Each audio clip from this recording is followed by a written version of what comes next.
एक आमंत्रण आहे 12 नोव्हेंबर म्हणजे परवाची 12 नोव्हेंबर ते 19 नोव्हेंबर आपल्या आळंदीमध्ये आपल्या सासवड पंचक्रोशी प्रदक्षिणा मंडळ, अलंकापुरी पंचक्रोशी प्रदक्षिणा मंडळ, त्र्यंबकेश्वर पंचक्रोशी प्रदक्षिणा मंडळ आणि संत भूमी उपासना व पारायण सोहळा मंडळ आणि त्यात आपलं सासवड पंचक्रोशी प्रदक्षिणा मंडळ यांनी सर्वांनी एकत्र येऊन 12 नोव्हेंबर ते 19 नोव्हेंबर आपले संत कवी महिपती महाराज धर्मशाळा आळंदी देवाची चाकण रोड इथे भव्य दिव्य ज्ञानेश्वरी पारायण ठेवलेले आहे। माऊलीला अवताराला येऊन 750 वर्ष पूर्ण होतात म्हणून 750 वाचकांचं पारायण आहे। माऊलीच्या 750व्याला जर आळंदीत आपल्याला पारायणाचा योग आला तर ही भाग्याची गोष्ट ठरल।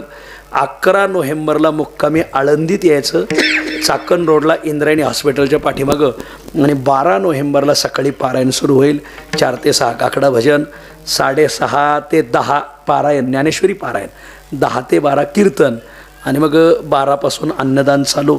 दुपारी 3 ते 4 हरिपाठ, 4 ते 6 परत कीर्तन, परत सायंकाळी अन्नदान भजन मुक्कामाची सोय। माझी विनंती तुम्हाला की आपण या सर्व उत्सवाला सहभागी व्हायचे अशी सर्वाला प्रार्थना।